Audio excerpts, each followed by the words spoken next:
Bienvenue dans sa sainte présence. Que le Seigneur vous bénisse. Nous allons passer une bonne journée, non?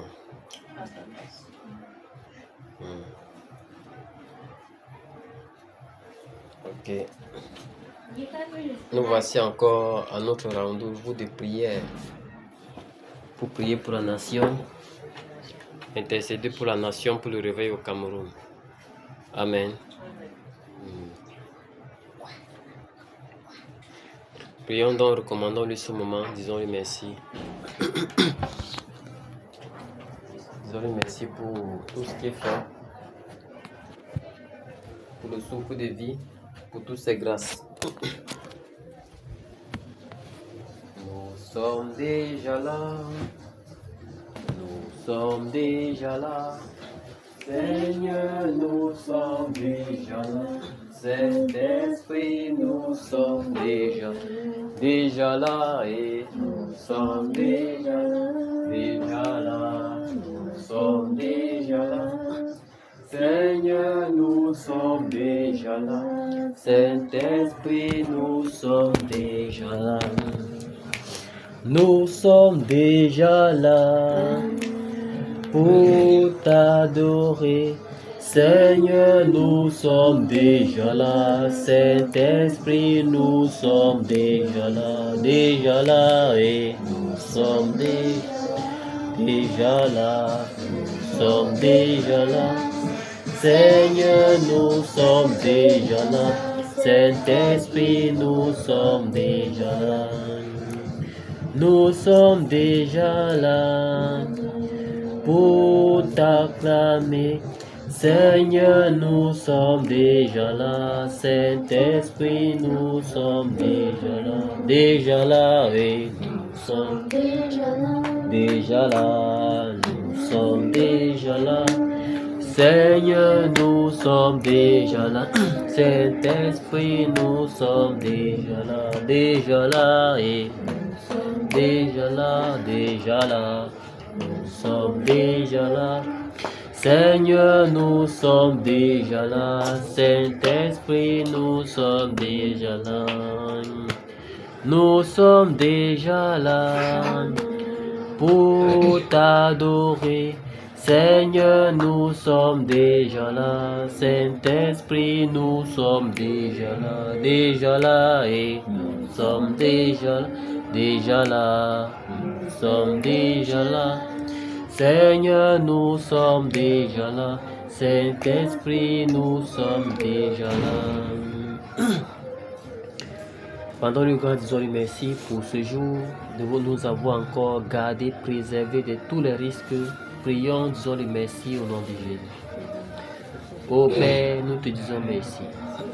Merci pour le souffle de vie. Merci pour ta grâce, ta miséricorde, ta bonté. Merci Seigneur, mon Dieu, mon roi, pour tout ce que tu fais. Pour tes privilèges que tu nous accordes. Pour ta bonne main que tu nous accordes, Seigneur, qui demeure sur nous. Oh Dieu, merci Seigneur Jésus. Pour la santé, nous te disons merci. Pour le souffle de vie, nous te disons merci. Pour ta sainte présence dans nos vies, nous te disons merci.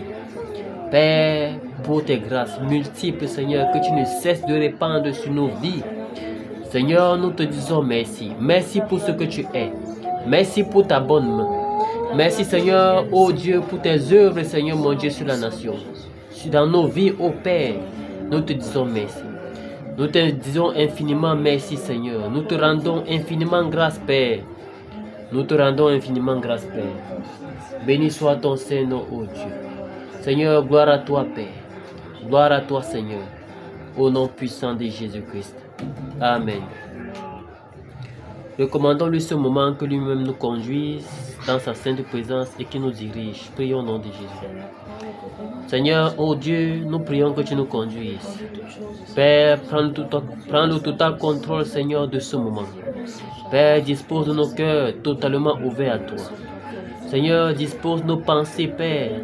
Seigneur, mon Dieu, mon roi, à écouter, Seigneur, de toi. Oh Dieu, Seigneur, nous prions que tu prennes total contrôle de ce moment. Père, que tout esprit d'assoupissement, de fatigue, de tiédeur, Père, soit chassé de ce lieu au nom de Jésus. Nous te soumettons chaque cœur ici maintenant. Seigneur, veille, prends total contrôle, Seigneur. Père, que la chair se taise et que le Saint-Esprit prenne total contrôle, Seigneur. Nous te soumettons toutes choses. Nous te soumettons nos pensées. Nous te soumettons nos cœurs. Nous nous abandonnons totalement à toi, Père. Toute la gloire te revienne. Seigneur, toute la gloire te revienne. Seigneur, à toi soit la gloire, Père. Seigneur Jésus, à toi soit la gloire, Seigneur. Merci, Père. Nous te recommandons l'atmosphère de ce lieu, Père. Seigneur, règne. Seigneur, règne en ce lieu. Seigneur, règne en ce lieu. Père, règne en ce lieu. Et que tu remplisses tes enfants, Père. Merci, Seigneur. Au nom de Jésus-Christ de Nazareth. Au nom puissant de Jésus-Christ de Nazareth. Amen. Amen. Que le Seigneur vous bénisse.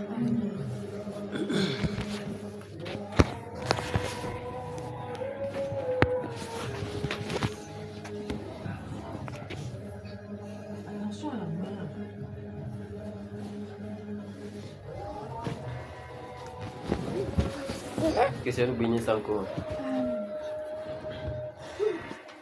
Avant d'entrer dans la prière, est-ce que quelqu'un a une préoccupation, une question, quelque chose de particulier qu'il aimerait qu'on partage?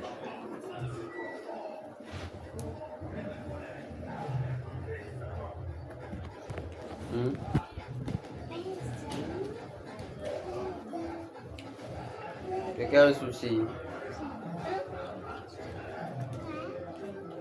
Tu as une question? Pourquoi tu me dis ça? Tu n'as pas la question. Donne la parole. Tu n'as pas la question.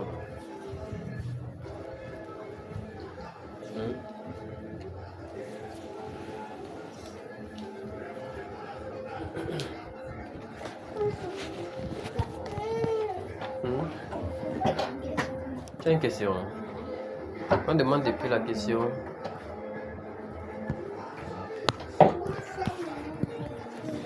On attend, alors il vient avec sa question.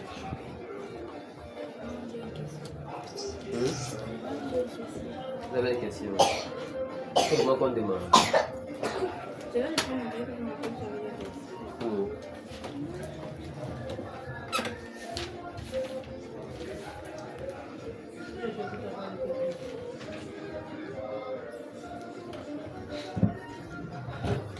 Ma question c'est que c'est quoi la dîme dans Matthieu 23, verset 23?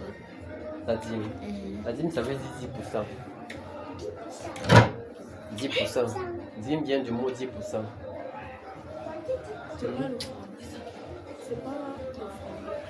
La dîme, bon, ça rentre dans la catégorie des offrandes, mais ce n'est pas une offrande en tant que telle. C'est un commandement, c'est une institution qui avait été donnée au peuple d'Israël de payer la dîme.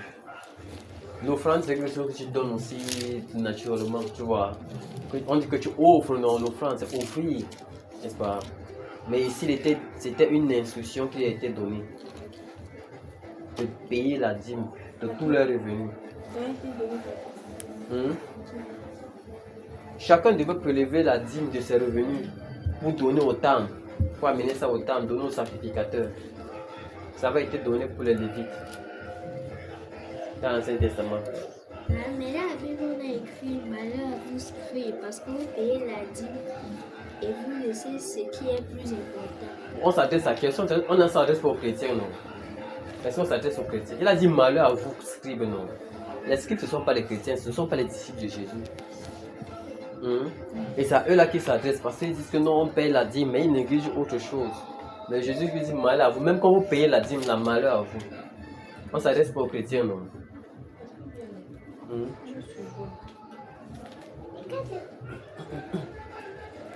veux dire que les chrétiens doivent payer la dîme. Les chrétiens, non. Je veux dire que, attends, tu dis que non. C'est quelque chose qu'on a donné pour le temple. Ça a été imposé par Jésus. Ce n'est pas été imposé par Jésus, par la loi juive, avant que Jésus n'arrive. Vous voyez que c'est pas normal. Ça, on ne doit pas faire ça. Ce n'est plus pour le chrétien. Tu as entendu parler des dîmes. Tu as payé la dîme. Donc, là, quand on entre dans l'Ancien Testament, tu vois, la première personne à payer la dîme, les 10%, c'est Abraham. Abraham, quand il a vu Melchisédek venir, la Bible dit qu'il a payé, il lui donnait la dîme de tout, n'est-ce pas? Maintenant, dans Hébreu, il a dit que la 10% qu'Abraham a payé là, c'était pas sur ses revenus, mais sur le butin de la guerre. Tu vois un peu? Donc, il a pris les revenus sur le butin de la guerre. Plus tard, maintenant, ça va devenir une loi en Israël. Pour que ceux qui travaillent au temple, n'est-ce pas? Pour que ceux qui travaillent au temple puissent se réjouir de cette dîme. C'était comme leur salaire. Puisque ceux qui faisaient l'office au temple dans l'Ancien Testament, ils n'avaient pas de part en Israël. Ils n'avaient pas de terre, ni de maison. En fait, tout ce qu'ils avaient à faire, c'est de travailler au temple. Tu comprends un peu? Maintenant, ceci était la tribu des Lévites parmi les 12 tribus d'Israël. Dieu avait mis cette tribu particulièrement à côté pour faire son service au temple. Il n'avait pas de terre ni de portion en Israël. Maintenant, tous ses frères, tous les autres peuples devaient enlever dans chacun dans ses revenus 10% pour amener au temple, ce qui constitue un salaire pour ceux qui travaillent au temple, ceux qui font office au temple. N'est-ce pas? Ça avait été prescrit pour le temple. Maintenant, quand la loi va évoluer, nous allons nous rendre compte qu'à un moment donné, le temple sera détruit. Et Jésus dit maintenant que l'heure vient où les vrais adorateurs l'adoreront en esprit et en vérité.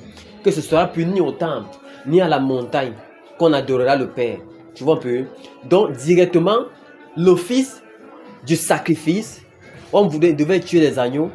L'office du temple, on devait venir avec les 10%. Ceci a pris fin. Parce que ceci était sous le sacrifice de Lévitique. Sous le sacrifice de Lévi qui était un fils d'Israël. Sous le sacrifice lévitique. Maintenant, en Jésus, nous sommes sous le sacrifice... comment on appelle ça là? Non, pas judaïque. Nous sommes sur le... Non. Comment j'oublie ça? Oh, j'oublie le terme. Sacrifice royal, voilà.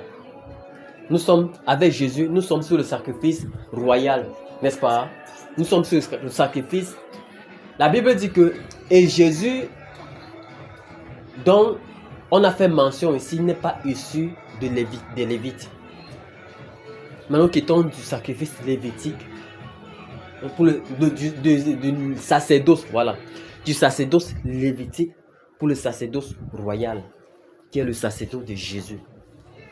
Maintenant, Jésus, étant né sous ce sacerdoce-là, ne sait pas prier sous ce sacerdoce-là parce qu'il marquait une transition entre la loi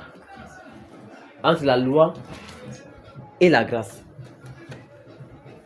On comprend un peu ça. Et maintenant, quand la Bible parle de la dîme, la Bible parle d'abord dans Malachie 3:10 qui dit apportez à la maison du trésor toutes les dîmes. Tu as entendu parler de verset là?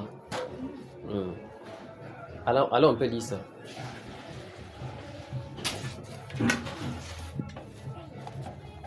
Lisons un peu Malachie 3.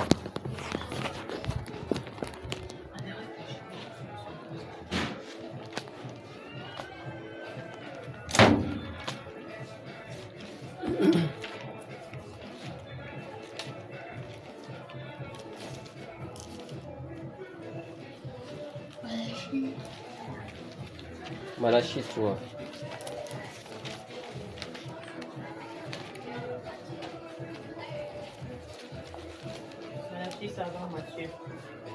Juste avant le dernier livre de l'Ancien Testament.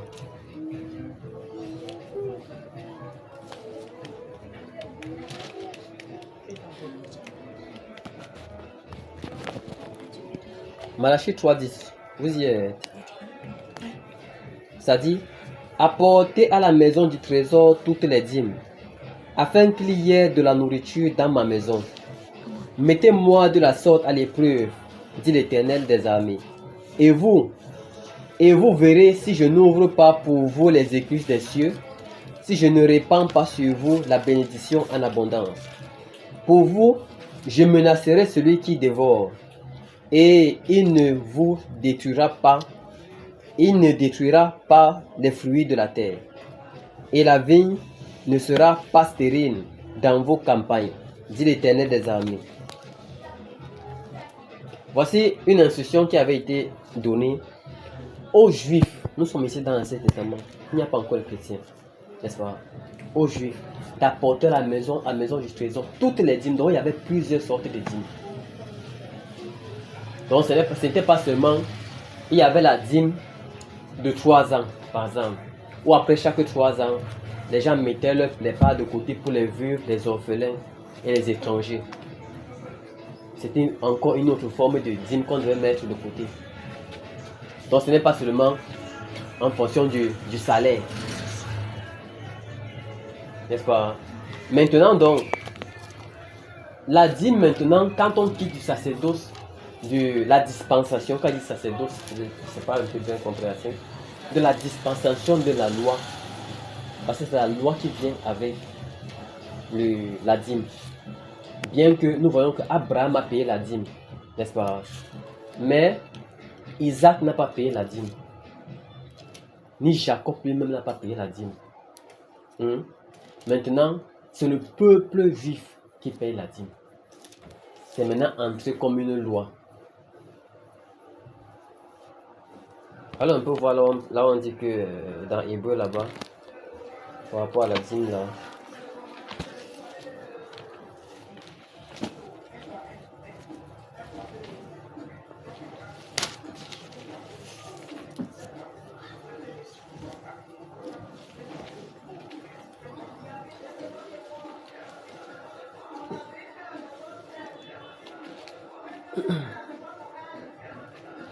Hébreu.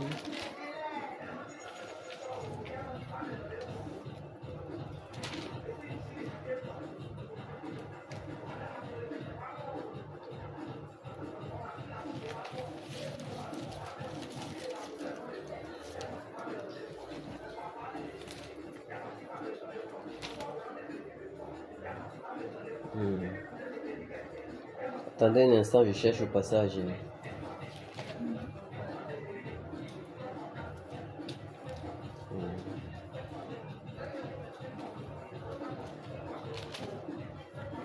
C'est dans Hébreu, entre Hébreu.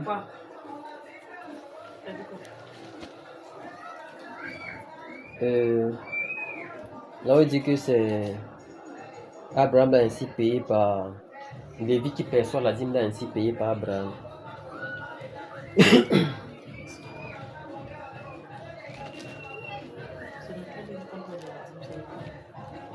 Hébreu parle de ça.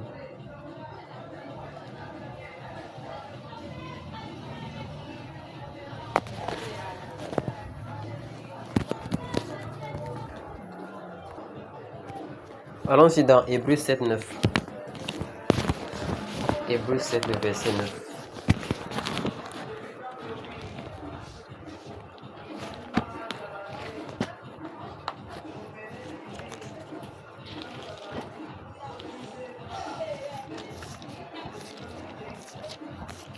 Hébreu 7, le verset 9.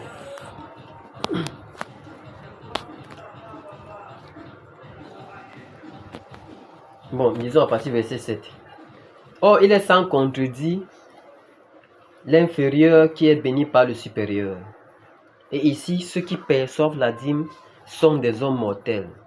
Mais là, c'est celui dont il est attesté qu'il est vivant. On parle de Jésus. De plus, Lévi qui perçoit la dîme l'a payé, pour ainsi dire, par Abraham, car il était encore dans les reins de son père lorsque Melchisédek alla au-devant d'Abraham. Donc, voici, Dieu dit que telle personne va percevoir la dîme. mais son arrière-grand-père a payé la dîme à Melchisédek.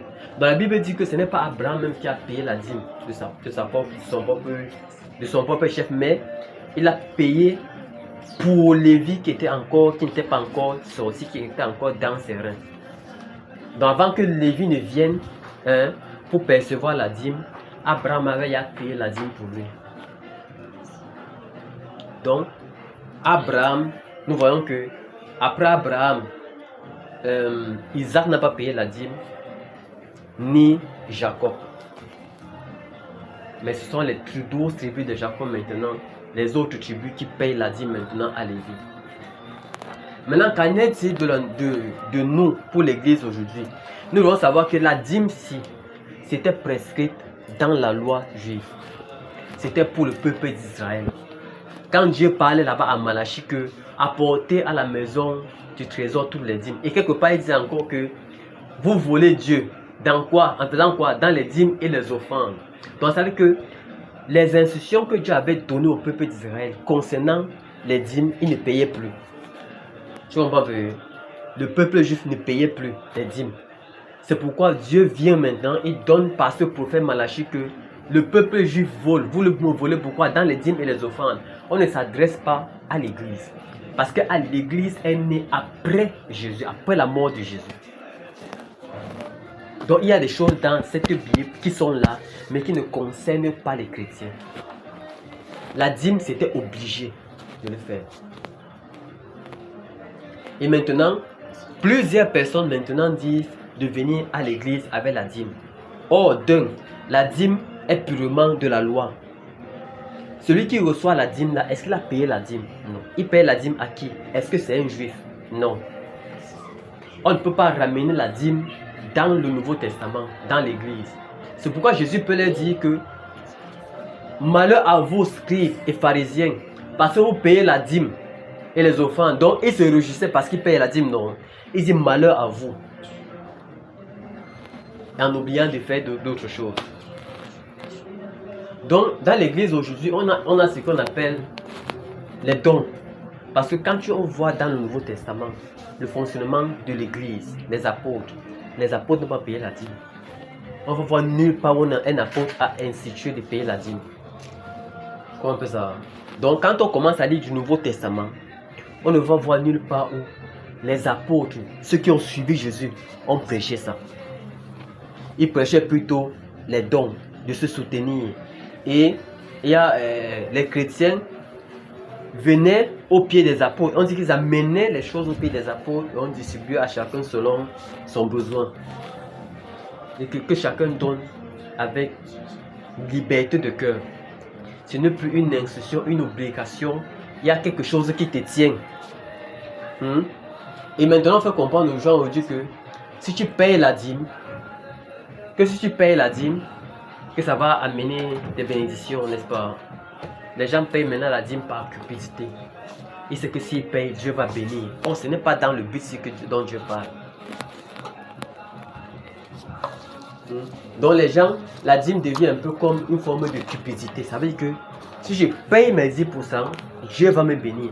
Donc il ne fait plus par amour, il fait par imposition. C'est comme une taxe. Voilà, la dîme était chez les Juifs comme une taxe. C'est obligé de payer.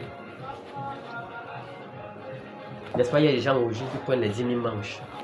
Ils mangent comme ça, ils se chargent comme ça des malédictions sur lui, sans savoir. Donc, voilà comment ils ramènent les gens dans la loi. Lisons dans tout le Nouveau Testament, nulle part Jésus n'a prescrit ça à personne. Les apôtres n'ont prescrit ça à personne. Voilà le seul verset où les gens qui prennent les dîmes trouvent dans le Nouveau Testament. Toutes les personnes avec qui j'ai échangé disent que Jésus a dit là-bas que malheur à vous, vous qui payez les dîmes. Bon, il n'a pas condamné la dîme. Il s'adressait à qui? C'était pas aux chrétiens.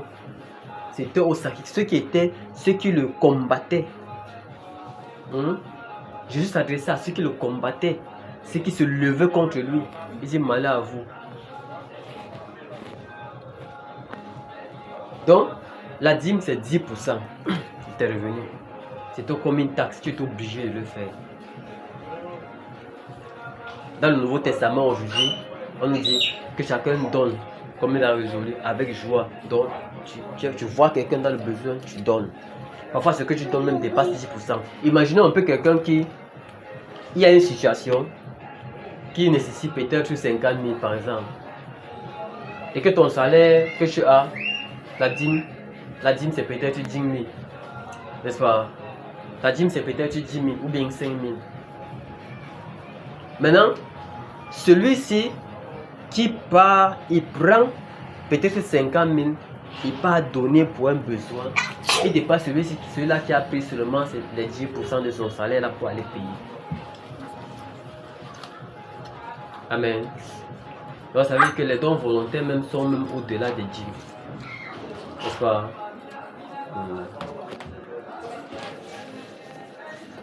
Et ça, c'est compris. Donc, la dîme, ce n'est pas pour le chrétien. C'est dans la Bible, oui. Mais c'était donné à des personnes spécifiques. Aux Juifs. Le peuple d'Israël. C'est eux qui devaient payer la dîme. Ils devaient payer la dîme où? Au temple, non? Hein? Il y a encore le temple de nos jours. Non, le temple a été détruit. Maintenant, les gens ont commencé à construire le temple pour perpétuer cette pratique-là. Pour dire que venez à la maison. La Bible dit que nous sommes le temple du Seigneur. Nous qui sommes. Et c'est nous ici, là, on est le temple. La maison aussi, c'est le temple. Non. Mais c'est nous qui formons le corps de Christ. Bon, s'il faut amener la dîme, on va payer ça à qui? Si vous payez ta dîme, tu vas payer la dîme à qui? Avant le pasteur.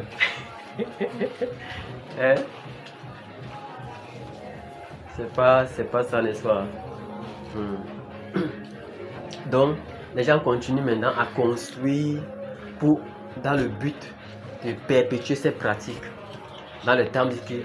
Amener la dîme à la maison du trésor. La maison du trésor qu'on disait là, c'était le temple, le seul temple que Dieu a créé. Ce que vous construisez là, ce ne sont pas les temples. Les cathédrales, hein? Les églises, les chapelles là, ce n'est pas des temples. La Bible appelle ça les idoles. La Bible appelle ça les idoles. Le seul temple que Dieu avait à créer, c'est à Jérusalem. Et c'est uniquement là-bas que les gens quittaient de partout pour aller là-bas faire des sacrifices, payer leur dîme. Le seul temple. Maintenant, le temple là symbolisait, nous aujourd'hui, nous ensemble, nous formons le corps de Christ. La maison, une maison spirituelle. Donc, ceux qui prennent les dîmes là, les braqueurs, vous regardez la Bible. Vous payez, la malédiction est sur vous. Vous qui ne payez pas la dîme là, la malédiction vous guette, le dévoreur est là. Il s'aime pas la peur. Tu vas payer, non? Tu as peur, non? Que la malédiction peut t'attraper. Pas payer. Je ne veux pas être maudit.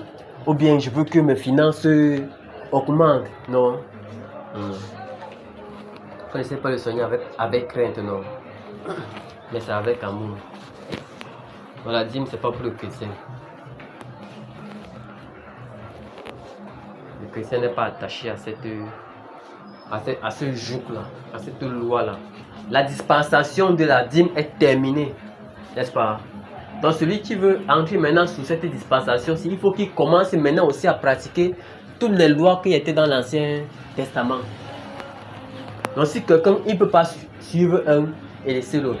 Et deuxième chose, les gens pratiquent une forme de dîme maintenant que il n'y a ça ni dans l'Ancien Testament, ni dans le Nouveau Testament. Donc les gens ont fabriqué leur part de dîme. Dans la Bible, la dîme était faite, donnée en nature. N'est-ce pas? La Bible était donnée, faite en nature. La dîme était faite en nature. Les prémices, les récoltes et tout ça là, on a mené. Il y a même des dîmes où il y avait l'argent à cette époque-là. N'est-ce pas? Il y avait l'argent. Parce que là, il y a un passage qui dit que quelqu'un prendra une dîme et il ira là où le Seigneur aura fait résider son nom. Et si la dîme, les fruits de son menu bétail pesaient énormément beaucoup, il les changera en argent. Et quand il sera arrivé là-bas maintenant où il part, là où le Seigneur a fait résider son nom, il achètera encore les mêmes choses et il se réjouira devant l'Éternel. Donc, à ce moment, il y avait l'argent. Donc, l'argent n'a pas commencé aujourd'hui. Donc, on parle de la dîme du menu bétail. La dîme de chaque 3 ans. Cela, on ne pratique pas ça. On dit aujourd'hui que bon, la dîme de chaque semaine, bien la dîme de chaque mois, on ne voit nulle part ça nulle part dans la Bible. Les gens ont transformé ça pour avoir un salaire chaque fin du mois, non. Le pasteur son salaire chaque fin du mois. Il sait déjà que si j'ai 20 fidèles dans l'assemblée, je connais le salaire de chacun. Parce que si quelqu'un me donne la dîme, s'il me donne 10 000, je sais que son salaire c'est 100 000. Hein? Je connais le salaire de tout le monde. Maintenant, qu'à la fin du mois passe, j'attends l'enveloppe de chacun. Mais c'est comme ça que les gens qui prennent le métier de pasteur, comme ça qu'ils ont l'argent. C'est comme ça. C'est avec ça qu'ils s'enrichissent, non? Tu es obligé. Donc, c'est que c'est obligé de payer. Imagine ceux qui ont des méga church de 500 places. Imagine ceux qui viennent seulement avec la dîme de 5 000. Disons que le salaire minimum de celui-là c'est 50 000. Dans tous les guides, ils viennent seulement avec 5 000 chaque mois. Et le minimum, le plus petit, il y avait 5 000. Imagine.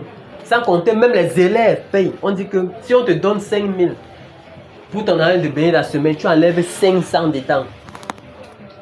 Hein? Pour ta dîme. C'est le vol, le braquage, mis par la Bible. C'est ça que le Michel a décrit dans la chanson, le pasteur au commerçant. Oui, tu connais la chanson, le pasteur au commerçant. Ça circule là. L'argent. Donc l'œuvre du Seigneur ne se résume pas à l'argent. Donc voilà comment des personnes, pour gagner plus, il faut qu'il cherche un endroit où il est en location, n'est-ce pas? Il va chercher à aller en location pour avoir plus de place. Donc plus de place, c'est plus de gym. Parce que vous n'avez pas le choix. Hein? Vous n'avez pas le choix. C'est seulement 50 personnes. On dit seulement le minimum. Bon, si quelqu'un vient seulement avec le minimum de 3 000 par mois, par 50 personnes, il est sûr que chaque mois il a son salaire. Les bêtises aujourd'hui qu'on entend que quelqu'un il y a un temps, venez à la maison du Seigneur avec un temps. Ici en face, ici là, il y a une église ici là. Avant c'était une boîte de nuit où les prostituées dansaient là-bas nues.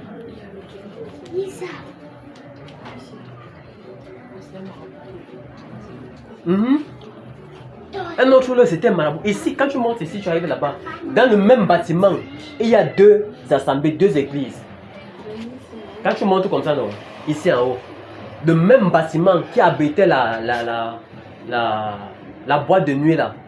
Là-bas, les filles dansaient nues là-bas chaque vendredi. On affichait là-bas en haut, nuit noire. Les gens quittaient de loin pour venir ici. Si tu entends Hong Kong City, ici, les gens parlent, on connaît ça dans tout Bonabéré. On sait que là-bas, les filles dansent nues. Là-bas, dedans, maintenant, il y a une église. On adore Dieu là-bas, on dit que c'est le temple de Dieu. Sur le même bâtiment, il y a juste une boutique qui sépare. De l'autre côté, sur le même bâtiment, il y a un autre aussi qui a ouvert sa part là-bas. Dans le même bâtiment, il y a 2 églises là-bas. Donc 2 temples sur le même bâtiment. Et on va dire, apporter à la maison du Seigneur, à la maison du Seigneur, les dîmes et les offrandes. Au temple, on dit que voici le temple.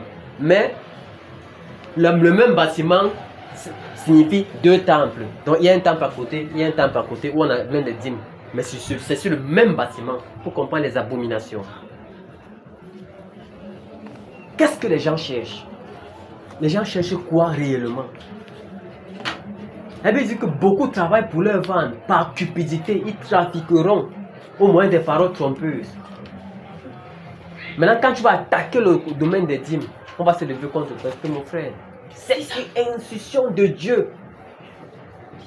Bon, la Bible dit, soutenez-vous les uns les autres, pas des offrandes. Donc s'il y a un problème dans l'assemblée, il y a un besoin, un voyage, quelqu'un veut voyager, on se regroupe, on apporte, chacun apporte selon ce qu'il a, selon ce que le Seigneur lui a donné. Et il amène pour résoudre le problème, soit un problème de mission, de voyage, et tout cela. On a besoin de ça, évidemment. Mais ce n'est pas comme un impôt, n'est-ce pas? On les appelle les pasteurs voleurs, les dimouvores. Tu as compris par rapport à la dîme, Christian?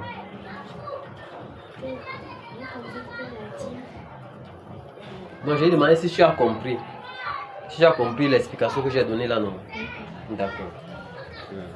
Donc c'est ça la dîme. C'est bon. Autre chose.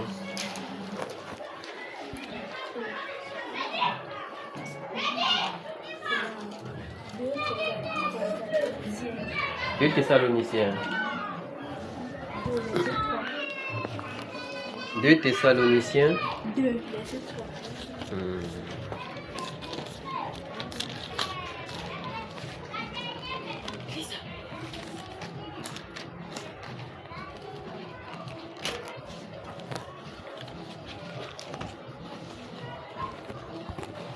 Thessaloniciens 2, verset 3. Que personne ne vous séduise d'aucune manière, car il faut que l'apostasie soit arrivée auparavant, et qu'on l'on ait vu paraître l'homme du péché, le fils de la perdition. Je comprends pas ça. Moi je continue un peu verset 4. Celui-ci dont on parle, on dit que c'est l'adversaire qui se lève au-dessus de tout ce qu'on appelle Dieu, ou de ce qu'on adore, jusqu'à s'asseoir dans le temple de Dieu, se proclamant lui-même Dieu. Donc, on parle ici de l'antéchrist. Celui qui va venir se faire passer pour Jésus. On dit que la Bible nous met maintenant en garde que personne ne vous séduise d'aucune manière, car il faut que l'apostasie soit arrivée auparavant. Donc, avant la venue de lui, de cet antéchrist, il y a des choses qui vont se lever, l'apostasie va se lever, des mauvais enseignements, des mauvaises doctrines. Le mal va commencer à apparaître, n'est-ce pas? On dit qu'il faut que ceci,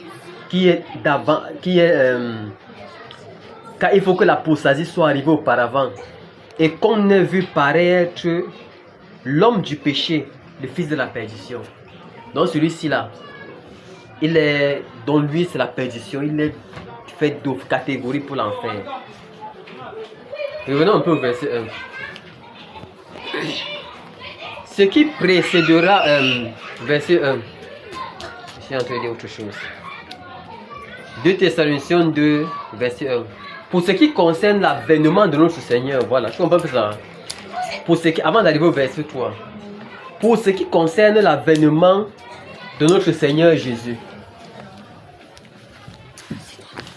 Pour ce qui concerne l'avènement de notre Seigneur Jésus-Christ et notre réunion avec lui, nous vous prions, frères, de ne pas vous laisser facilement ébranler dans votre bon sens et de ne pas vous laisser troubler soit par quelques inspirations, soit par quelques paroles ou par quelques lettres qu'on dirait venues de nous, comme si le jour du Seigneur était déjà là. Donc il est en train de préparer, de dire ici là que le jour du Seigneur arrive, mais il y a des événements qui vont précéder ce jour. Que personne ne vous séduise. Donc il y a des personnes qui vont venir avec des doctrines, tout genre de doctrines, pour séduire les gens. Que personne ne vous séduise d'aucune manière, car il faut que l'apostasie soit arrivée auparavant et qu'on ait vu paraître l'homme du péché, le fils de la perdition. Donc, les événements qui vont précéder la venue de Jésus, la Bible dit que l'iniquité se sera abondamment accrue. Donc, il y aura des moments où, avant la venue de celui-ci, il y a des événements horribles qui vont arriver sur la terre.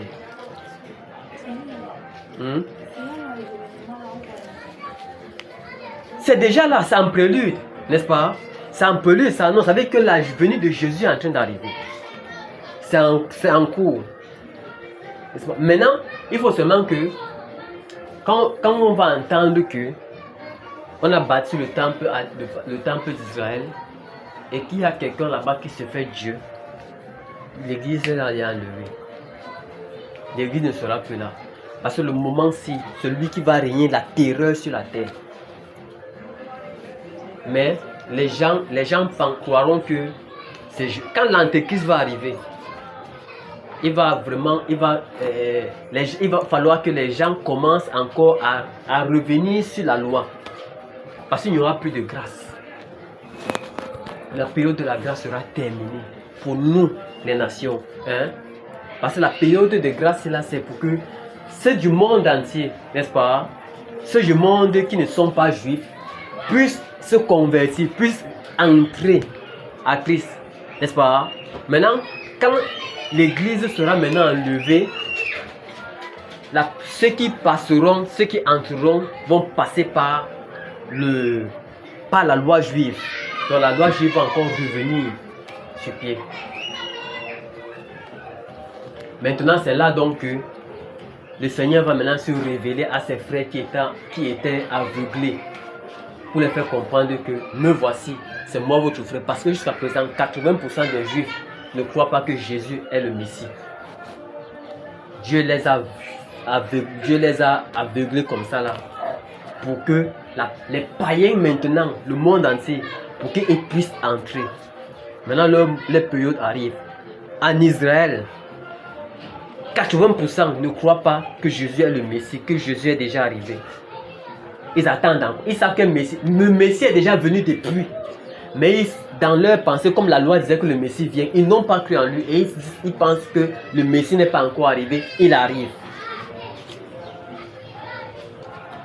Maintenant, le moment c'est là donc, quand l'Antéchrist va maintenant se venir, s'asseoir au temple, se faisant lui-même Dieu, comme ils savent que le Messie vient, non, l'Antéchrist va maintenant venir un peu comme le Messie croyant, il va maintenant s'établir là-bas. Certains vont penser que c'est Jésus là qui est venu. Jésus va maintenant se présenter à ses frères juifs. Parce qu'il a dit dans la Bible que j'ai été envoyé uniquement au bébé perdu d'Israël. Il va maintenant revenir sur ses frères juifs pour dire que me voici, c'est moi, se présenter à eux. Que celui qui est là-bas, ce n'est pas lui. Me voici. Et c'est là que beaucoup croiront en lui. Maintenant là, l'église sera déjà enlevée. Il n'y aura plus l'église sur la terre. Parce que c'est l'église qui retient encore sa venue. Quand on va entendre qu'il s'est déjà établi là-bas, il n'y aura plus l'église. L'église sera déjà enlevée.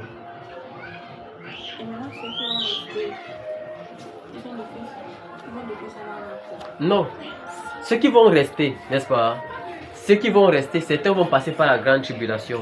La grande tribulation, c'est sa persécution, n'est-ce pas? Où certains seront mis à mort à cause de leur foi. Et ceux-ci ne vont pas renier leur foi, ils vont accepter d'être mis à mort.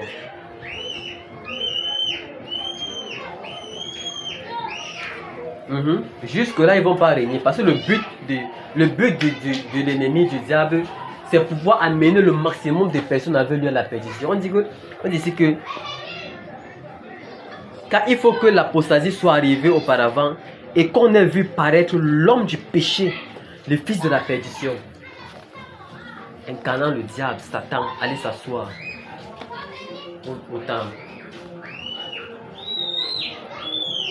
Amen.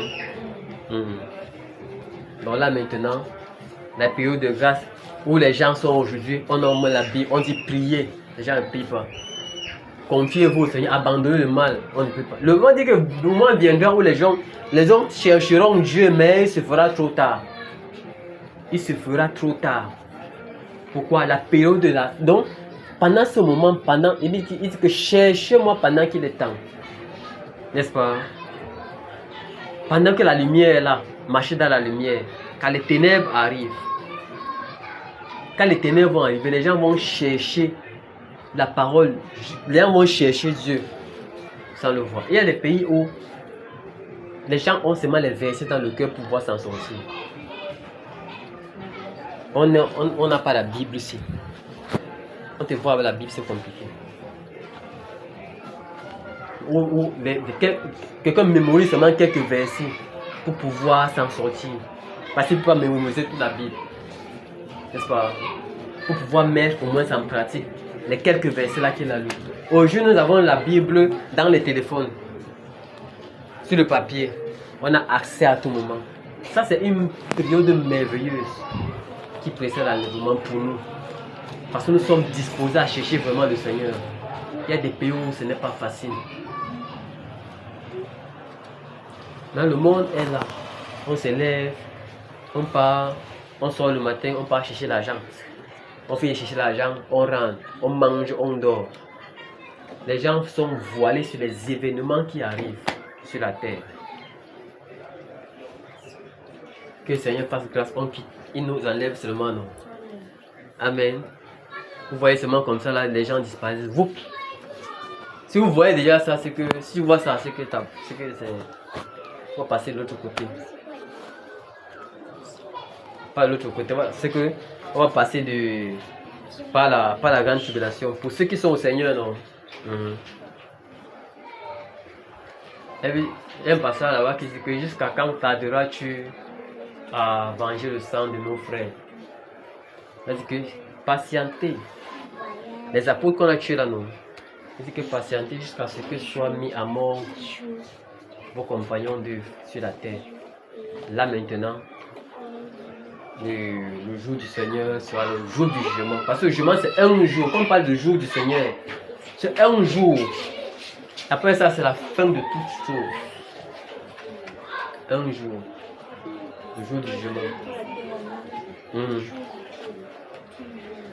Donc, la Bible ne parle pas des jours du Seigneur, le jour du Seigneur. Le jour du jugement. Mais les disciples. Mais les chrétiens ne passeront pas par le jugement. Parce que notre vie, notre marche sur la terre considère notre jugement. N'est-ce pas? Les chrétiens ne passeront pas. Tous ceux qui vont passer par le jugement, c'est l'enfer de Dieu. La géhenne. Le feu éternel. On est là sur la terre. On mange, on dort. La vie est bien. On est sur les réseaux sociaux, on danse, non? Ne me dites pas que vous ne dansez plus. Ce n'est pas ce que je dis. Je n'ai pas dit que vous ne dansez plus. Hein? Dansez pour le Seigneur, non? Je parle de ces personnes-là qui ont des comptes TikTok, que leur vie c'est danser et publier sur les réseaux sociaux. Hein? Et publier pour avoir des vues et manger l'argent de l'iniquité. À un moment donné, leurs comptes seront monétisés, non? Manger l'argent du péché de l'iniquité. Pourquoi? Parce qu'elle vend son corps, elle vend son image. Elle vend son corps comme les hommes aiment ça, la nudité. Plus il y a de vues, plus ça génère Fafio, non? Donc, que le Seigneur nous aide. Que le Seigneur nous aide à préparer ce jour, à nous préserver, à prêter ce jour, à nous préparer pour ce jour. Je t'enseigne que même si nous quittons la terre, n'est-ce pas? Si le Seigneur nous appelle avant ce jour, que nous serons rassurés que nous partons avec lui, non? Amen. Nous serons rassurés que nous partons avec le Seigneur. Que le Seigneur vous bénisse. Amen. Que le Seigneur vous bénisse. C'est bon, non? Ça va? On peut prier. À propos de l'enlèvement. Oui. Quand nous serons enlevés et que ceux qui... Est-ce que c'est... Donc ma question c'est plutôt, est-ce que c'est tout le monde qui est enlevé? Parce que il y a un professeur à l'école disait que on va enlever certains chrétiens, non? Mais certains chrétiens vont rester sur la terre pour faire que les autres croient en Dieu, non? Avant qu'ils vont tous. Donc je demandais que est-ce que c'est tous les chrétiens qui vont partir, bien certains vont rester encore sur la terre? Certains vont rester sur la terre. C'est pas tous. Parmi les chrétiens, il y a l'époux qui est Jésus. Il il y a l'épouse et les amis de l'époux. N'est-ce pas? L'épouse, c'est l'église. Maintenant, l'église, là, ceux qui vont faire partie de l'église, là, on ne les connaît pas. C'est une catégorie de personnes. C'est comme un mariage, n'est-ce pas? Dans le mariage, dans la salle de noces, il y a le marié, il y a la mariée, il y a les amis de l'époux et il y a les invités.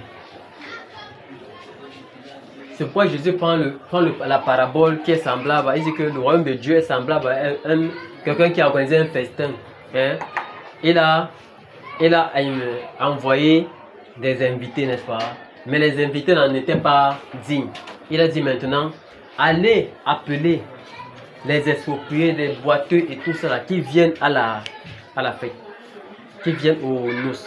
Ceux-là, ce sont des païens éparpillés partout que Jésus les appelle. C'est par grâce maintenant qu'ils viennent au jour de noces, qu'ils entrent maintenant dans la salle de noces. Le jour de la rencontre avec le Seigneur, où l'église se rencontre avec le Seigneur, n'est-ce pas? Maintenant, ce n'est pas tous les chrétiens. Il y a maintenant des chrétiens qui vont rester sur la terre, que leur foi ne va pas comment dirais-je, que leur foi ne va pas diminuer, qui vont tenir leur foi ferme et qui ne vont pas renoncer à leur foi. Qui ne vont pas renoncer à leur foi. Ceux qui seront mis à mort par l'Antéchrist. Qui va demander, est-ce que vous renoncez à votre Jésus là ou bien ceux qui ne sont pas destinés vont renoncer, non? Mais la Bible dit, Jésus dit que je ne perdrai personne de ce que tu m'as donné. Donc, Jésus s'assure que c'est d'ici, personne ne peut renier. Tu as suivi l'histoire, comment on a ôté la vie aux apôtres. Tu as vu ça?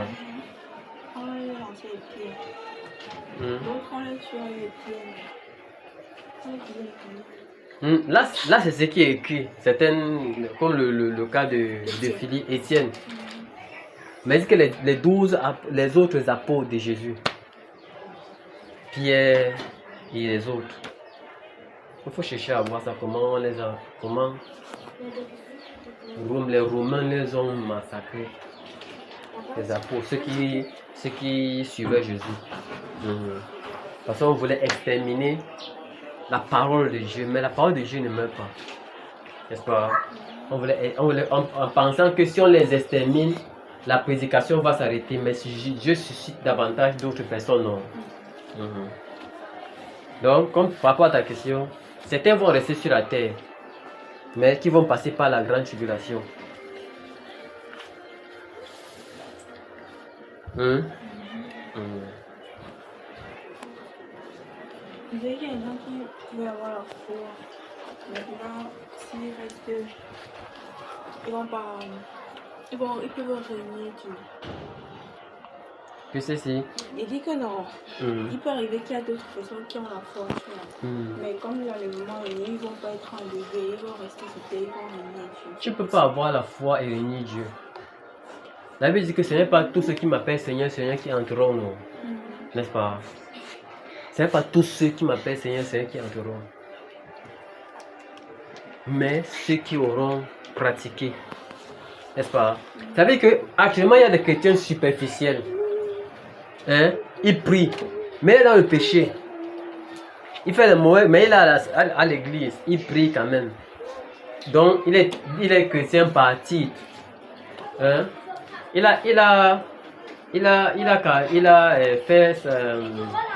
Il a comparé ça à des différents cœurs, non? La parabole des différents cœurs. Les terres, voilà, différentes terres. Les terres pieuses, la bonne terre, les terres qui ont des épines. C'est-à-dire que quand survient une tribulation, il trouve une occasion de chute. Le temps là, mais il y a des gens qui vont abandonner parce qu'ils n'étaient pas destinés à ça. Mais que il y a la sémence maintenant qui tombe dans la bonne terre, ça produit du fruit. Là, personne ne peut faire échouer ça. Donc il y a des chrétiens de nom, donc ils portent juste les titres de nom. Il y a d'autres qui écoutent, dès qu'ils sont là, c'était bon, ils continuent sa vie. D'autres qui gardent quand même, on dit que oui, je suis chrétien. Dès qu'ils suivent une civilisation, pouf! Le père dit que je vais te régner, je t'ai porté 9 mois, tu n'es plus ma... Ok, ça commence. Hein? Commence à... Quand survient une occasion, une tribulation, ils trouvent une occasion de chute, non. La tribulation, ce sont des persécutions. Les gens vont se lever contre toi. Là, c'est rien. Le temps, là, ce sera, comment dirais-je, niveau élevé. Je dirais que ce n'est même pas agréable à expliquer. À entendre même aux oreilles. Mais ce Seigneur qui a fait ça comme ça, c'est lui-même qui sait comment il fait ces choses. Qui peut juger Dieu? Personne, non. Celui qui a créé tout, non. Voilà. Personne ne peut le juger. Il est souverain, il fait comme il veut. N'est-ce pas? Que cela vous bénisse. On peut prier. Il y a autre chose.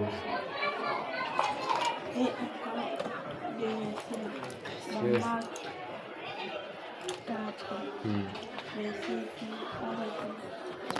Marc 4.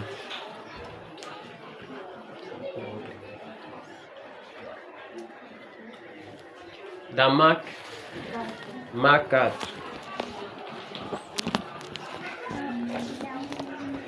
Marc 4. Que ça vous bénisse. Verset. Marc 4, verset 11 et 12. Il leur dit, c'est à vous qu'a été donné le mystère du royaume de Dieu. Mais pour eux qui sont dehors, tout se passe en parabole. Afin qu'en voyant, ils voient et n'aperçoivent point. Et qu'en entendant, ils entendent et ne comprennent point. De peur qu'ils ne se convertissent et que leurs péchés ne leur soient pardonnés. Parce qu'en fait, c'est Jésus qui parle. Et comment il parle, il parle au peuple en parabole, qu'ils écoutent et ils voient. Comment il a dit là? Ils voient et ne perçoivent point. Et qu'ils entendent et ne comprennent pas. Mais pourquoi ils... Parce que eux, cela ne lui appartiennent pas. Mais il est venu pour... Pas pour tout le monde. Il a dit que je suis venu, n'est-ce pas? Tout ce que le Père m'a donné viendront à moi. Hein? Je n'ai pas venu pour toute la terre. Il y a des enfants du diable sur la terre et les enfants du Dieu. Les enfants du diable ne se convertiront jamais. Il faut qu'on comprenne ça. Les enfants du diable, hein, ne se convertiront jamais. Maintenant, il dit que c'est à vous qu'a été donné le royaume. Parce que il dit que cela a été donné. Hein, en venant sur la terre, donc ils sont destinés à écouter, à comprendre. Mais tu poses-toi la question que pourquoi Jésus parlait. Hein? Les gens te disent que tu as un démon. Les autres croient que tu es le Messie. Il est venu pour tout le monde. Non? Mais il dit malheur à vous. Vous qui dites que vous voyez. Parce que vous dites que vous voyez, votre péché demeure. Et par conséquent, ils n'ont pas le salut. Parce qu'ils n'ont pas cru au Seigneur Jésus. Dieu en personne est devant eux. Ils disent que tu as un démon. Est-ce qu'ils l'ont reconnu? Non. Mais il a dit que ceux qui viendront à moi, ceux que le Seigneur m'a donné, entendront ma voix. Donc, ceux que Dieu lui a donné, non, ils vont entendre sa voix et vont le suivre. Maintenant, la voix là, c'est pas tout le monde qui écoute la voix là. Il y a les gens à qui tu prêches. Ils écoutent, ça n'entre pas. Même toi qui comprends là, c'est Dieu qui fait que tu comprends. Parce que toi-même, la possibilité, tu n'as pas la capacité de comprendre. De poser même des questions, chercher à comprendre. Mais il y a des gens qui sont virulents sur ça. Ils ne veulent même pas entendre de Dieu. Oh, Jésus a dit que ceux qui sont en moi viendront en moi. Ce que le Père m'a donné, non, viendront en moi. Mais pourquoi certains refusent? D'autres croient. Qu'est-ce que l'autre a fait de spécial pour croire et l'autre a fait de spécial pour ne pas croire?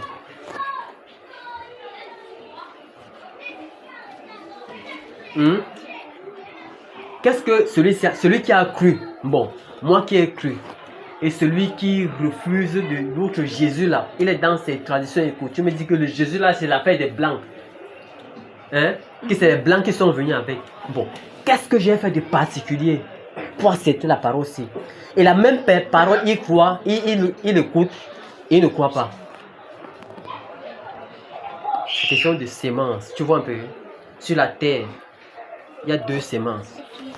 On veut dire que ceux qui croient que la semence est de Abel et ceux qui ne croient pas que la semence est de Caïn. Effectivement. Effectivement. Voilà les semences sur la terre. Mais il y a une sémence qui est prévue pour aller à la perdition. Donc ils ont, comme Dieu a ses ministères sur la terre, ses ministres, nous là, qui sommes ses serviteurs, Satan également a sa part des serviteurs sur la terre pour détourner les hommes de la voie de Dieu. Donc il est sur la terre, ce sont ses serviteurs, ses ministres. À la fin, ils ont leur salaire. Mais ceux-ci sont manipulés. N'est-ce pas? Ces personnes-ci, c'est des êtres humains comme ça, là, mais qu'en eux, c'est l'esprit du diable qui les contrôle. Donc, on dit que nous sommes tous les enfants de Dieu sur la terre. C'est Dieu qui reconnaît ses enfants. N'est-ce pas? C'est Dieu qui reconnaît ses enfants. Si maman sort dehors, là, un enfant vient, si je sors là dehors maintenant, un enfant vient s'accrocher à moi. Hé, papa. Je vais d'abord regarder comme ça. Il dit que je te reconnais comme mon père. Il dit qu'il te reconnaît, non. Mais si tu es son père, et c'est aussi son père biologique naturel. Or, c'est le père qui reconnaît l'enfant. Et ce n'est pas l'enfant qui reconnaît son père. Il a pris, prenons un peu, c'est dans la parabole-ci, la parabole du blé livré. Lisons un peu la parabole du blé livré là.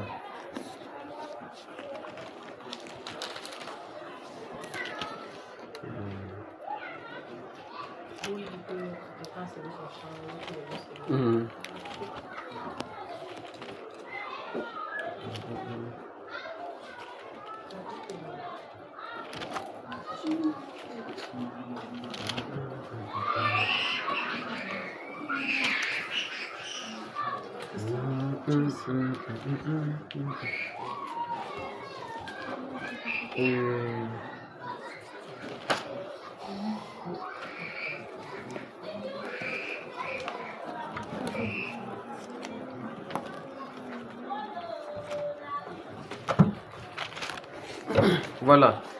Lisons Matthieu 13. Matthieu 13. À partir du verset 24.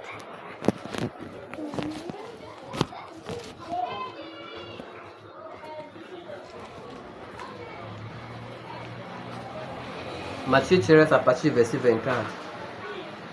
Vous y êtes? Il leur proposa une autre parabole et dit: le royaume des cieux est semblable. Le royaume des cieux est semblable à un homme qui a sémé une bonne semence dans son champ. Mais pendant que les gens dormaient, son ennemi vint, séma de l'ivraie parmi le blé, et s'en alla. Lorsque l'herbe eut poussé et donné du fruit, l'ivraie parut aussi.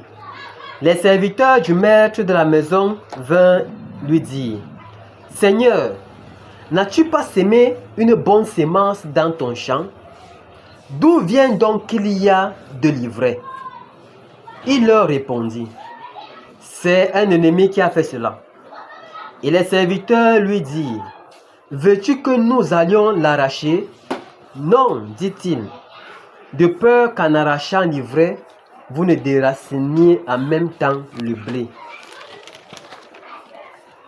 Il dit verset 30, laissez-les croître ensemble l'un et l'autre jusqu'à la moisson. Et à l'époque de la moisson, je dirai au moissonneur, arrachez d'abord l'ivraie et liez-la en gerbes pour la brûler, mais amassez le blé dans mon grenier.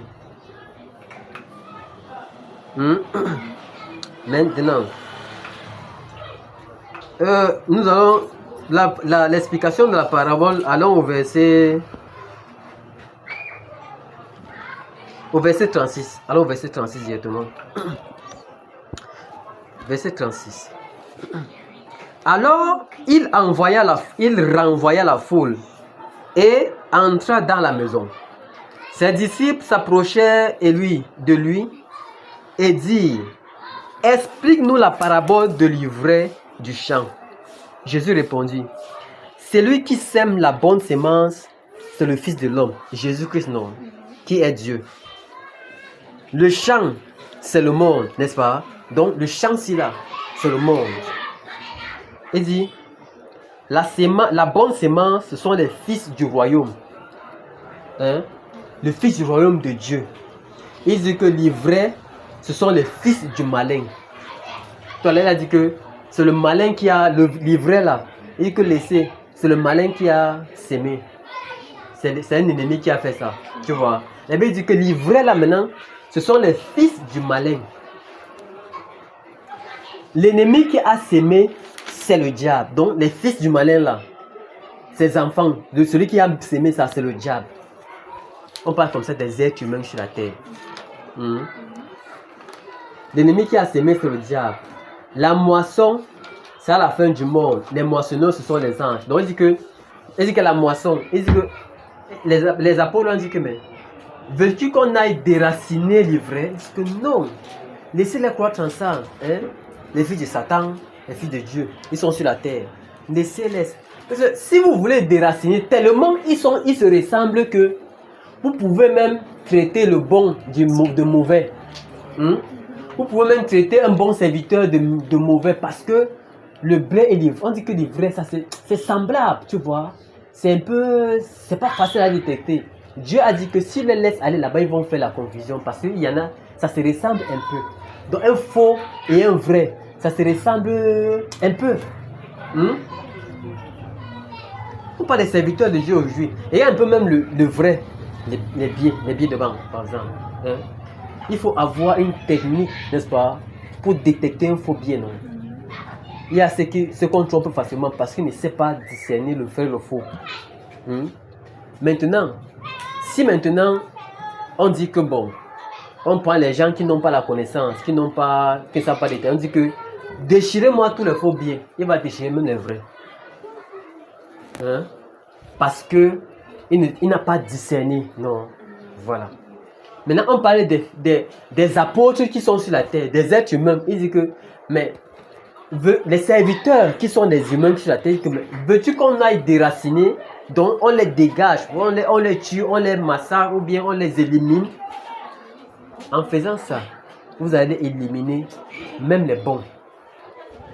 Il dit que, pour ne pas arriver à ce niveau, laissez qu'ils grandissent ensemble. Que chacun fasse son œuvre sur la terre. Maintenant, à la moisson, liez-le. N'est-ce pas? Verset 30 dit, laissez-les croître ensemble l'un et l'autre jusqu'à la moisson. On dit que la moisson c'est la fin. Le verset 39 dit que la moisson c'est la fin du monde. Verset 30. Je dirai au moissonneur, allez, liez-le en gerbe pour la brûler et amasser le blé dans mon grenier. Le verset 39 dit que les moissonneurs, ce sont les anges. Donc, ce sont les anges maintenant, à la fin du monde, qui seront chargés. Parce que les anges sont dans la perfection. Les anges seront chargés maintenant de... Les gens qui étaient sur la terre, ceux qui ont fait le ministère de Dieu sur la terre, il va maintenant les séparer. Il va prendre les fils du malin qui ont fait l'œuvre de Satan sur la terre. Il dit qu'il va les lier en gel, il va les envoyer au feu éternel. Maintenant, les fils du royaume, il dit que dans mon grenier, c'est le royaume de Dieu, non? Verset 40. Or, comme on arrache l'ivraie et qu'on la jette au feu, il en sera de même à la fin du monde. Le Fils de l'homme enverra ses anges qui arracheront de son royaume tous les scandales de ceux qui commettent l'iniquité, et ils les jetteront dans la fournaise ardente, où il y aura des pleurs et des grincements de dents. La fournaise ardente là, la géhenne, le feu. On est à la fournaise, il faut qu'il s'éteigne pour l'éternité, jusqu'à l'éternité. Alors, les justes resplendiront comme le soleil dans le royaume de leur Père. Les justes, dans le royaume de leur Père. Leur Père Dieu, non. Ceux qui font au feu, leur Père c'est Satan, non. On parle des êtres humains sur la terre, non.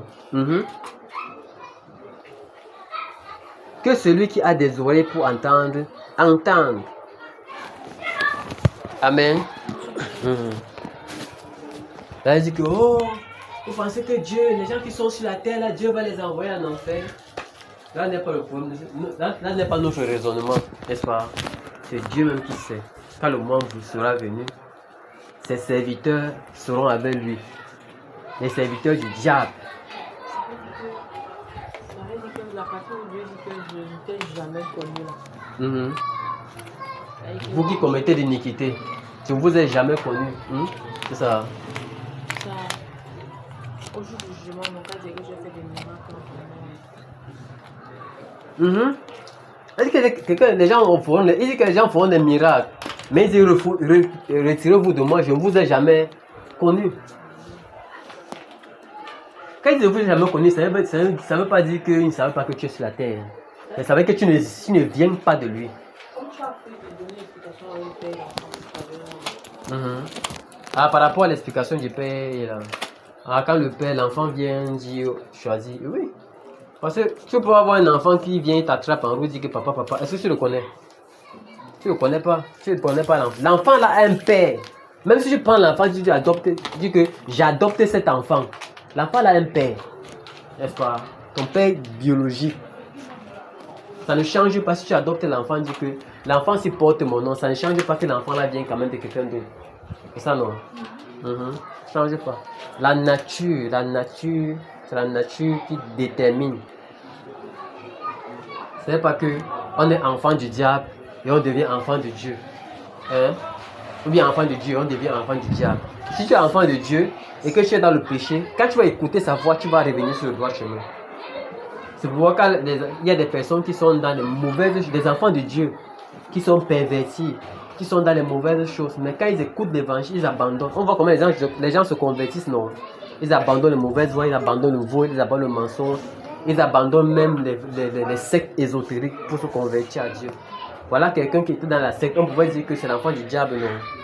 Mais il écoute la voix de Dieu. Il revient. Amen. Que Seigneur vous bénisse. Ça va.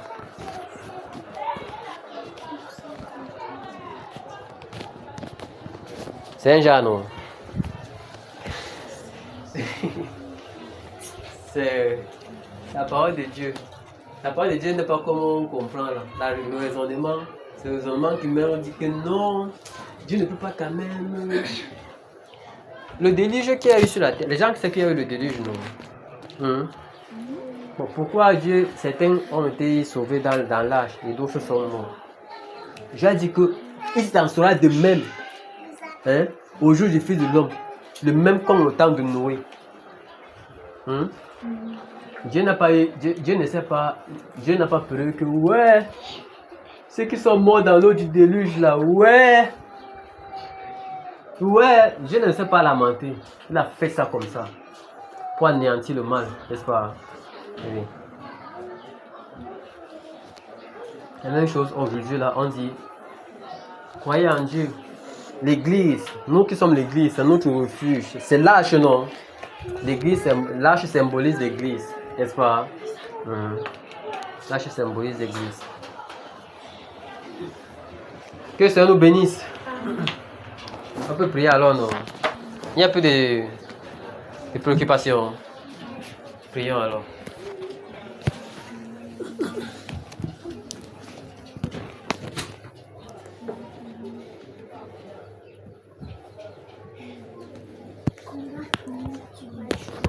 Oh.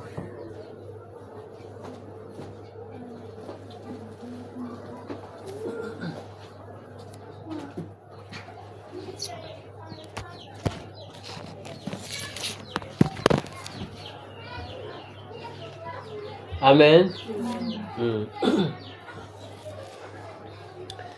Je reconnais que tu peux tout et que rien ne t'est impossible. Je reconnais que tu peux tout et que rien ne t'est impossible. Seigneur, fais-moi voir ta gloire. Seigneur, fais-moi voir ta gloire, ta gloire, ta gloire, Jésus. Seigneur, fais-moi voir ta gloire. Disons-lui merci pour cette grâce immense que le Seigneur nous a donnée, de nous appeler à lui, quand nous n'avons rien fait pour mériter cela. Disons merci au Seigneur de nous avoir fait ses disciples, parce que beaucoup sont dans le monde qui souffrent, mais qui n'ont pas eu cette grâce d'être appelés par le Seigneur. Disons merci au Seigneur pour ce privilège qu'il nous a donné. Oh Seigneur, merci. Merci Seigneur, oh Dieu, d'être appelé Seigneur, mon Dieu, mon roi, parmi les tiens. Merci Seigneur, mon Dieu, mon roi, Père, parce qu'à la fin du monde, Seigneur, mon Dieu, mon roi, tu nous avais déjà réservé pour cette heure. Qu'avions-nous fait, oh Père, pour cela? C'est pas ta grâce, Père. Tu nous as réservé pour toi, Seigneur, mon Dieu, mon roi, n'ayant fait rien de spécial, Seigneur. Oh Seigneur Jésus-Christ. Père, tout ce que nous comprenons, Père, c'est pas ta grâce, Père. Oh Seigneur, pendant que nous comprenons, Seigneur, mon Dieu, beaucoup rejettent ces paroles. Qu'avons-nous fait de spécial pour accepter, Seigneur, mon Dieu? Père, rien, c'est pas ta grâce. C'est pas ta grâce, Seigneur. Tu nous as juste ouvert le cœur.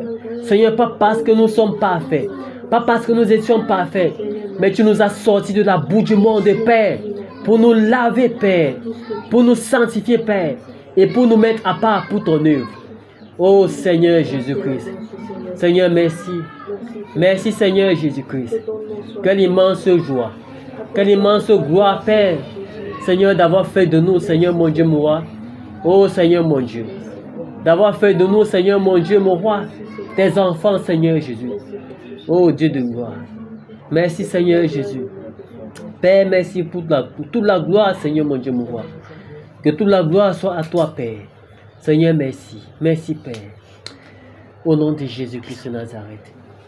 Amen. Prions que le Seigneur nous donne d'obéir à sa parole. Amen. De marcher dans la justice d'obéissance et d'obéir à ses instructions davantage. Amen. Que le Seigneur nous donne, que nous ne tombions pas dans le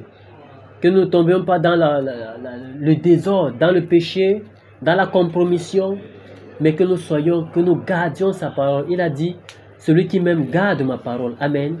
Garder sa parole, c'est de la mettre en pratique. Prions au nom de Jésus. Ô Seigneur Jésus, Père, Seigneur, mon Dieu, mon roi, nous prions que tu nous aides. Tu nous aides à marcher selon ta volonté, selon ta voie, Père. Et ta voix, Seigneur mon Dieu, moi, n'est pas souvent, ô Père, agréable à la chair. Seigneur, tes instructions, Père, souvent ne sont pas agréables à la chair. Mais donne-nous d'obéir, Seigneur mon Dieu, moi. Même si cela, ô Père, ne plaît pas à la chair, Seigneur mon Dieu. Aide-nous à obéir, Seigneur. Aide-nous, Seigneur. Donne-nous, Seigneur mon Dieu, cette capacité. Donne-nous cette force, Père, de demeurer attaché à toi, Seigneur. Attaché à ton œuvre, Père. Attaché à ta voix, Père. Attaché à tes instructions, Seigneur mon Dieu, moi. Que ton amour grandisse encore en nous. Que ton amour grandisse encore dans nos cœurs. Grandisse davantage dans nos cœurs, ô Père, afin de marcher dans tes voies. Afin de t'obéir, Seigneur mon Dieu, moi. Afin que les œuvres de l'ennemi, ô Père, ne soient pas dans nos cœurs, Seigneur. Afin que les œuvres de la chair ne se retrouvent pas en nous, Père. Et que nous marchions selon l'Esprit. Que nous marchions selon l'Esprit, Père. Que nous marchions selon l'Esprit. Ô Seigneur Jésus, nous te disons merci. Père, ô Seigneur mon Dieu, nous prions encore, Seigneur, que tu nous aides dans notre marche. Que tu nous aides, Père, dans cette marche, Père. Cette marche qui n'est pas facile, mais possible, Seigneur. Car tout est possible, Seigneur mon Dieu, me voit. Ô Seigneur, merci. Merci, Père. Merci pour ta présence, Père, dans nos vies. Merci, Père. Merci, Père. Amen. Nous allons prier pour la nation du Cameroun. Prions que le Seigneur fasse son œuvre sur la nation du Cameroun et que lui-même transforme cette nation selon sa volonté. Prions au nom de Jésus. Ô Seigneur Jésus-Christ, Père, nous te soumettons le Cameroun. Nous te soumettons le Cameroun, Père. Seigneur, que ta volonté parfaite, Seigneur, se manifeste sur la nation. Père, ô Dieu de gloire, que ta volonté se manifeste sur la nation. Père, nous prions que tu transformes les cœurs, Seigneur mon Dieu, mon roi. Père, ce que tu as destiné à transformer le cœur, Père, que le cœur soit transformé, Seigneur mon Dieu, mon roi. Que les mentalités changent, Père. Père, touche les cœurs des Camerounais. Souffle ton vent sur la nation, Père. Ô Seigneur Jésus-Christ. Père, viens ôter le mal dans les cœurs, Seigneur. Viens ôter le mal, l'injustice, le péché dans les cœurs, Seigneur mon Dieu, mon roi. Afin que, ô Père, que l'iniquité diminue sur la nation. Que l'iniquité diminue sur la nation, Père. Ô Seigneur Jésus-Christ. Nettoie les cœurs, Père. Nettoie le cœur, Père. Ta parole dit, ô Dieu de gloire, si le peuple sur lequel est invoqué mon nom s'humilie, prie, cherche ma face, et s'il te détourne de ses mauvaises voies, je guérirai son pays. Ô Seigneur Jésus-Christ, Père, que ces nations se détournent de toi, des œuvres de l'ennemi. Père, que ces nations te cherchent, Seigneur. Que ton nom soit davantage invoqué sur cette nation. Que ton nom soit davantage invoqué sur ces nations. Père, que ce peuple te cherche, Seigneur mon Dieu, mon roi. Père, que ce peuple abandonne leurs mauvaises voies. Que ce peuple abandonne les mauvaises voies, Père. Oh Seigneur, souffle ton vent.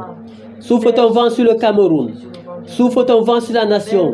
Que ce peuple abandonne ses mauvaises voies. Que ce peuple abandonne ses mauvaises voies, oh Dieu. Que ce peuple abandonne ses mauvaises voies. Oh Seigneur, à commencer par le chef de l'État, jusqu'au chef de quartier, Père. Tous ceux qui sont élevés en dignité, Père, qu'ils abandonnent leurs mauvaises voies. Père, qui te cherchent véritablement. Qui te cherchent véritablement. Père, Seigneur, mon Dieu, moi. Parce que ton nom est invoqué sur cette nation. Père, que le peuple se détourne de leurs mauvaises voies. Que ton vent souffle sur la nation. Que ton vent souffle sur le Cameroun. Que ton vent souffle sur le peuple camerounais, oh Dieu. Et qui se détourne de leurs mauvaises voies. Que se détourne de leurs mauvaises voies. Oh Père, que ce peuple, Père, se détourne de ses mauvaises voies. Père, que tu guérisses cette nation. Car le sol de cette nation est souillé. Le sol du Cameroun est souillé par le sang innocent. Le sang innocent a assez coulé. Le mal a assez régné, Père. L'injustice a assez régné. La veuve a assez été opprimée sur la nation. Les orphelins ont assez été oppressés, Seigneur. Oh Père, Seigneur, que la justice soit sur la nation. Père, établis la justice, Père. Père, Seigneur, souffle ton vent sur la nation. Souffle ton vent sur le Cameroun, Seigneur. Établis la justice, Seigneur, mon Dieu, moi. Père, établis la justice, Seigneur, mon Dieu, moi. Nous t'en supplions, Seigneur, que ton vent souffle sur la nation. Que ton vent souffle sur la nation, Père. Ô Dieu de gloire, souffle ton vent, Père, afin que les cœurs soient nettoyés. Que les pensées soient purifiées, Seigneur, mon Dieu, moi. et que nous puissions avoir une vie paisible et tranquille sur la nation.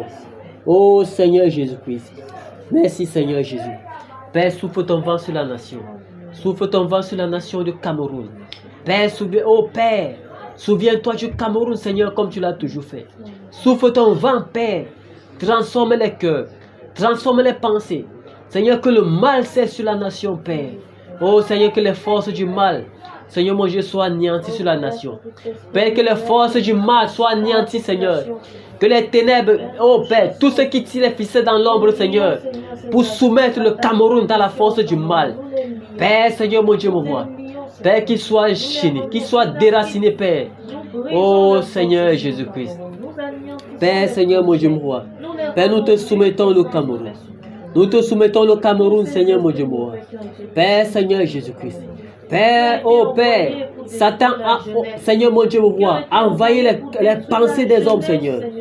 Satan, Seigneur, s'est emparé des hommes, Père, pour les soumettre à la volonté, pour les pousser à commettre des crimes, pour pousser les jeunes dans l'alcool, pour pousser la jeunesse, Seigneur mon Dieu, mon roi, dans la débauche, Père. Oh Seigneur, souviens-toi de la nation. Souviens-toi du Cameroun, Seigneur. Père, oh Dieu de gloire, nous déclarons, Père, Père, tous ceux qui sont possédés par l'esprit des ténèbres, Seigneur, tous tes enfants qui sont enchaînés, Père, qu'ils soient relâchés, Père. Nous déclarons maintenant que tous tes enfants sur la nation, Père, qui sont tenus par les chaînes de l'ennemi, nous brisons ces chaînes. Nous brisons ces chaînes. Nous brisons ces chaînes, Père. Afin qu'il retourne à toi. Afin qu'il retourne à toi, Seigneur mon Dieu. La chaînette du Cameroun, Père. Seigneur, délivre-les, Seigneur, de l'esprit de l'alcool, de l'esprit de l'impudicité, de l'esprit, Seigneur mon Dieu, mon roi, Père. Oh Dieu de gloire, de la drogue. Délivre-les, Seigneur, de l'esprit de prostitution, Père. Délivre, Seigneur mon Dieu, la nation. Délivre la nation du Cameroun. Père, que les forces des ténèbres qui règnent sur la nation du Cameroun, Père, nous les anéantissons au nom de Jésus-Christ. Père, oh Seigneur mon Dieu, nous les dégageons sur le ciel du Cameroun. Nous les dégageons sur le ciel du Cameroun, Père, et que les œuvres soient nulles et sans effet. Que les œuvres soient nulles et sans effet sur la nation. Père, souffle ton vent, Père, et que ce vent emporte, Père, tous les œuvres des ténèbres au nom de Jésus. Père, que ce vent emporte, Seigneur mon Dieu, tous les œuvres des ténèbres, Seigneur, logées dans les cœurs au nom de Jésus. Père, nettoie la nation. Purifie la nation, Père. Purifie la nation, Seigneur, mon Dieu, mon roi. Purifie la nation du Cameroun. Père, Seigneur, purifie la nation. Au nom de Jésus-Christ de Nazareth. Amen. Prions pour l'Église. Que le Seigneur envoie son souffle sur l'Église et qu'il remplisse l'Église de son esprit davantage. Prions au nom de Jésus. Ô Seigneur Jésus-Christ. Père, nous te recommandons, Seigneur, nous te soumettons l'Église, Père. Seigneur, ô Dieu de gloire, Père, relève ton Église, Père. Ton Église qui sombre, Père, dans la fatigue, Seigneur mon Dieu, dans l'assoupissement, Seigneur, dans la tiédeur, Seigneur, dans la nonchalance, Seigneur mon Dieu, mon roi. Père, dans la négligence, Seigneur, dans la légèreté, Père. Ô Seigneur, relève ton Église. Père, relève ton Église, Père. Tourne les cœurs vers toi, Seigneur. Que tes serviteurs, que tes enfants se lèvent, Père. Fortifie ton peuple, Seigneur. Fortifie tes enfants, Seigneur. Seigneur, souffle ton vent, Seigneur, du réveil. Souffle le réveil dans l'Église. Souffle le réveil dans l'Église, Père. Souffle le réveil dans l'Église, Père. Père, que la nonchalance, Seigneur, soit ôtée. Père, que la négligence soit ôtée. Que la tiédeur, nous chassons la tiédeur. Nous chassons l'esprit, Seigneur, de négligence, de fatigue, Père. Seigneur, rends tes serviteurs bouillants. Rends tes enfants bouillants. Rends tes enfants bouillants, Seigneur. Père, que le réveil, souffle le réveil sur la nation, sur l'Église. Souffle le réveil sur l'Église, Père. Souffle le réveil sur l'Église, Père. Et que ton peuple se réveille. Et que ton peuple se réveille du sommeil.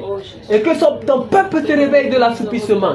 Et que les dons spirituels, Père, se manifestent dans l'Église. Que les dons spirituels se manifestent dans l'Église. Que les dons spirituels, Père, se manifestent dans l'Église. Que les dons se manifestent dans l'Église. Que les dons spirituels se manifestent dans l'Église. Et qu'il y ait désormais une différence entre ceux qui te servent véritablement, Seigneur, et ceux qui, ô Père, et les ouvriers de l'ennemi, qui œuvrent à lever la force des ténèbres.